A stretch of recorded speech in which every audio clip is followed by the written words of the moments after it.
Hi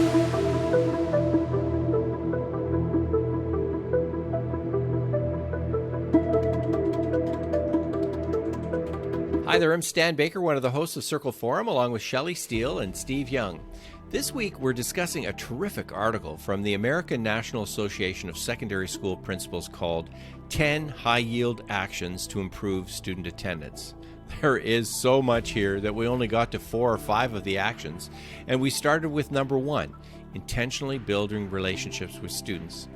In a school and work environment rife with the attitude of it's not my job, it's good to be reminded that each person in school plays a role in student attendance.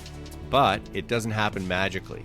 We love the idea of a mentor program, but make it small enough to manage and start with students on your absenteeism list. We agreed with the need to monitor attendance since so many schools we work with struggle to get timely data. And we talk about how you can minimize obstacles to attendance by just asking questions. You don't need to have all the answers. Restorative questions can definitely help create the attitude of curiosity that principals can act on. Be sure to visit our website, www.restorative.ca, for more stories and videos about restorative practices as the how-to of building connections. So let's join the conversation already in progress with Shelley, Steve, and me, Stan.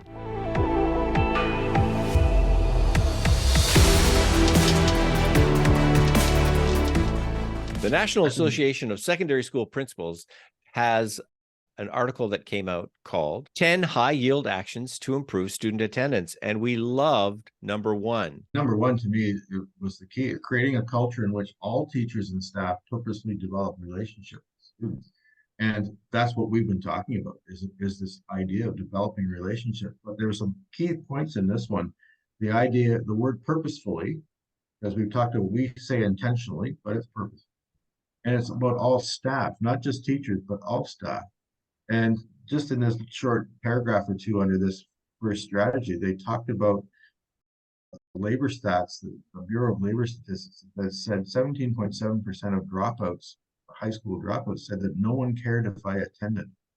That's a huge percentage. When you multiply that by the number of kids that are in schools, that's tens of thousands of students who are saying, no one cared if I attended. That's 1 in 5. 1 in 5. Yeah, massive. We have to show that we care if they attend. That's our first step, is show that we care, that they're there. And that's by developing those relationships. And the part that I really liked about it was at the end where it says, teachers, coaches, advisors, bus drivers, cafeteria workers, secretaries, and others should also be expected to take on the role of building relationships with students. It's not just the teachers and the support staff. It's everybody in that building has to start to think about what's the relationship I have with these students, and is it positive, and how can I build that, and how can I purposefully build those relationships. We talked earlier in working with another school board about the secretaries. As the kids come into the building, how are they helping to build those relationships with the parents and students as they come into the office in the morning, if they happen to be late or they're picking up a lunch or whatever. It really is key. And we generally don't ask the other professionals in the building to think about what their role is in attendance. We haven't acknowledged that they have a role in attendance. And then the next step is to have them see how they fit into the responsibility of having kids feel that they're part of this building. We haven't asked them, and we haven't made them feel part of that. So that really would be the first step, that they feel that their job isn't just to do this, that they do play a very important role. So acknowledging that, and then helping them understand where their piece is and having them name how they can support that. Yeah, because I've never heard anybody in school say, that's not my job. Right. You'll hear that a lot more. That's not my job to do the attendance. That's the attendance counselors. So it really does take a switch, right? But I have found that when you get people to think about it and start to point out to them just how they do impact students, whatever their role is, and you start with the positive ways they impact students, then they do start to feel part of things, and that they can see, and then it becomes more intentional for them too, that, oh, what I'm doing really does support and impact students. I like the second one too. Create a mentor program, formal or informal. I think building those connections between adults in the building and students is so important, so critical. We talk about 2x10 as a way of doing that with restorative practices, but creating something, like you actually have to have an intentional program to do that. It's one of the things the principals are saying. People get overwhelmed when we talk about mentoring, that it has to be this massive program. How can you do it? Is there a few students that, or a grade, if you've got a grade level that seems to be really challenged with attendance, can the focus go there? Thinking about how you can make it manageable, or those things just fall off if they're not manageable and being able to be woven into a day. And they talk about monitoring attendance. One of the things we've discovered is people just even know within a school where things are at attendance wise, let alone within a board. And to monitor and to follow up is so critical. We found in our work that's not being done as effectively as it could be.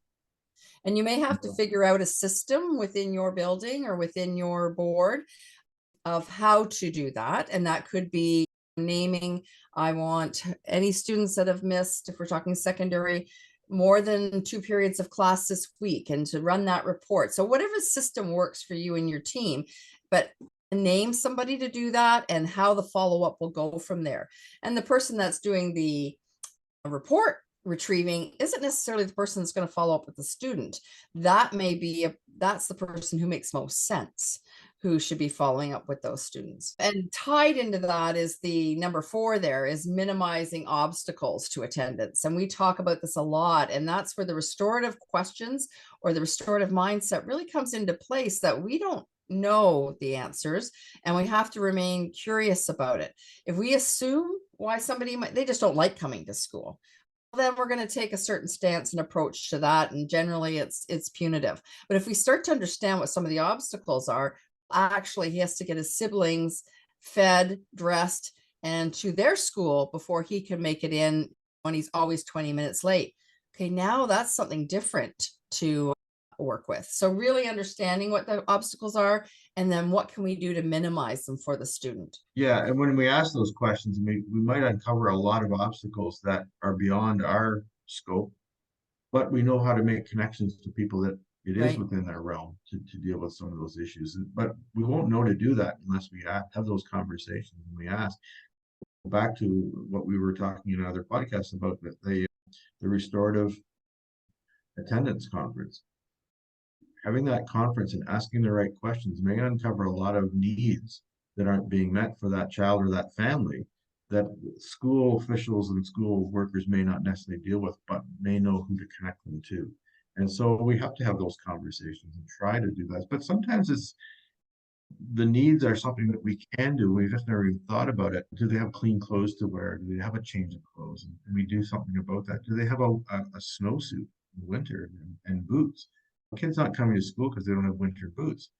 We can find you winter boots. We've probably got a way to get those.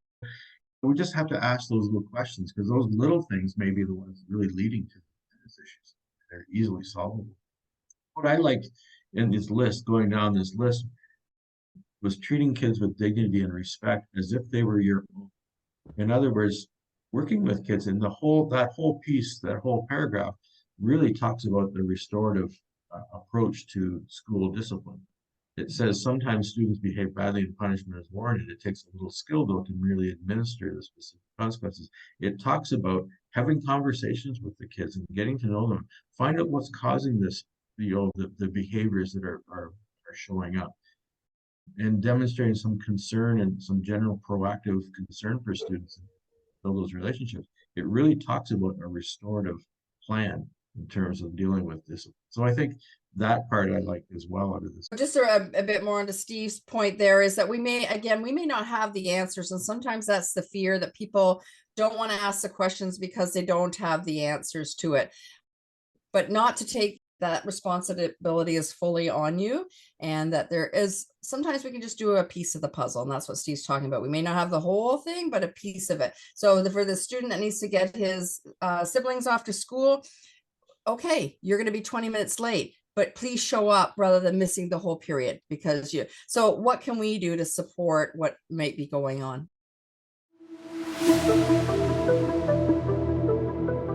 We've I've got some U.S. statistics about dropouts from secondary schools, and it shows that one of the top reasons that students who left gave for leaving was that no one cared. I didn't make this up.